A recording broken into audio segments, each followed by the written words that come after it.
So welcome back to DC's Silver Age Storytime, and this is Supergirl Goes to College Part 2. A quarantine, eh? That's her tough luck. Either she finds a mascot who's immune to the virus, or she fails the initiation. What a dirty trick. If she thinks she stumped me, she has another thing coming. Don't worry, I'll find a mascot. And afterwards, as spectators watch in awe, it's Superhorse, and he's flying right to Linda's side. He must be the mascot she promised to find. Whee! And since Superhorse is invulnerable, he's immune to infection and doesn't have to be quarantined. As thousands cheer, the mighty Stallion of Steel starts the game by kicking a field goal. Rah! Super Horse, Super Horse, Super Horse. I called you via super ventriloquism, Super Horse. Thanks for responding. Glad to help, Supergirl. Linda. I wonder what that crowd would say if they knew I can communicate with you telepathically. They probably wouldn't be surprised. You are Super Horse. Wait, I sense someone nearby who dislikes you and is suspicious of your identity. It's that skunk Donna. I'll pretend to fall from your back, and that should avert her suspicions. Later. Linda, so far you've passed all tests with flying colors. You're terrific. How did you do it? I'll tell you how. First, Super Monkey shows up to help her. Then there was the strange, unexpected eclipse, and now Superhorse helped her make a grandstand play. There's only one answer. You're a friend of Supergirl, and she and those super pets have been helping you. Deny it, if you can. Well, I do know Supergirl. That's no lie. All right, Miss Foxy, I'll give you some new tests, but you'll have to handle them completely on your own, without the help of Supergirl or her powers. I'll take any test you can dream up, but can I pass them without using super abilities?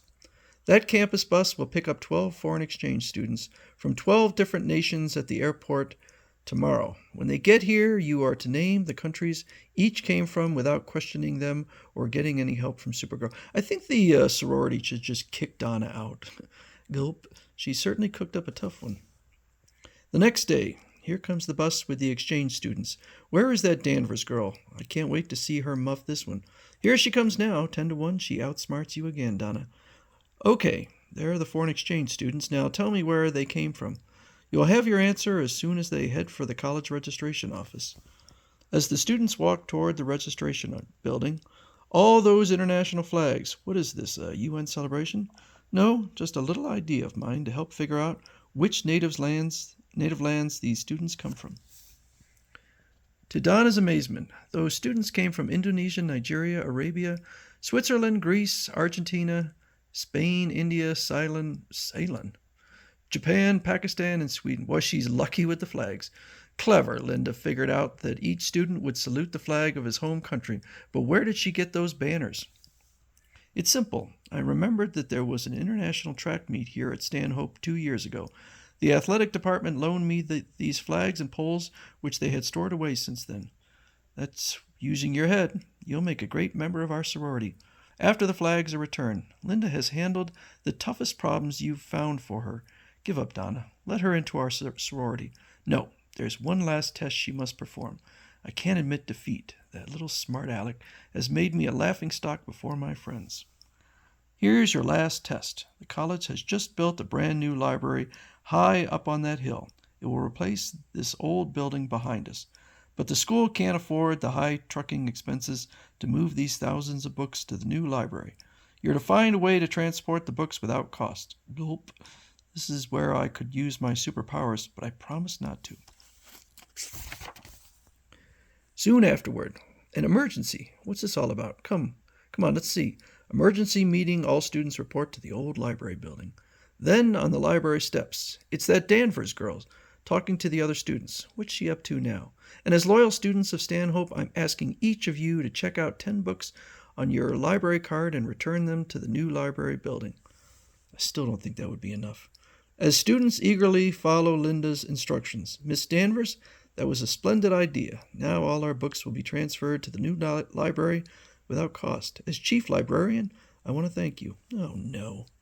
Linda, you are terrific. You've passed the final test. We'll be proud to have you as a member of Alpha Lambda. Only someone with superintelligence could have devised a stunt like that. I'm not sure. I'm certain that Linda must be Supergirl, and I'm going to prove it. Linda, I admit I've been mean and harsh, but let bygones be bygones. Come on. Let's go for a ride in my convertible and talk things over.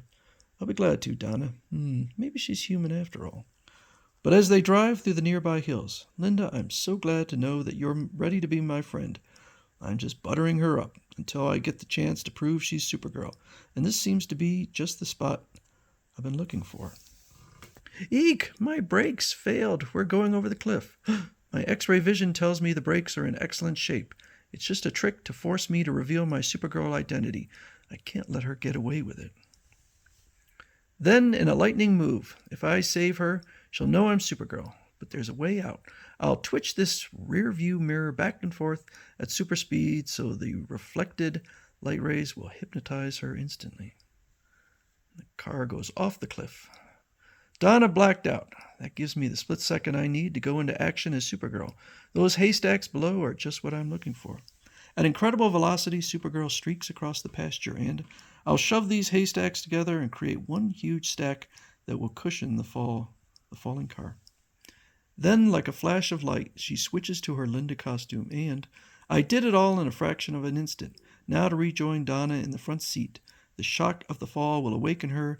She'll never suspect that Supergirl saved her life. A moment later, the car we crashed. It's okay, Donna. We plunged over a cliff, but luckily we fell on this giant haystack. Since everything happened in the wink of an eye, she won't even remember that I hypnotized her. Thump! Oh, Linda, I've been so cruel, so heartless. I tried to keep you out of our sorority because I was a snob. Later I resented you because I couldn't break your spirit. There, we all make mistakes. My mistake could have killed us both. I was sure you were Supergirl, so I plunged my car off the cliff to prove it. Only a miracle saved us. A miracle or my fantastic powers as the Maid of Steel. The next day after Linda is sworn into the sorority, and as a new member, I move that we stop all hazing that humiliates or embarrasses people. Second the motion, all in favor. Aye. Linda, you said you know Supergirl. How about asking her to come down and speak to our sorority? All right, Donna, I'll do that. I wonder what they'd say if they knew that Supergirl was secretly a member of Alpha Lambda. If you think Donna Storm has improved, stay tuned because she is truly evil.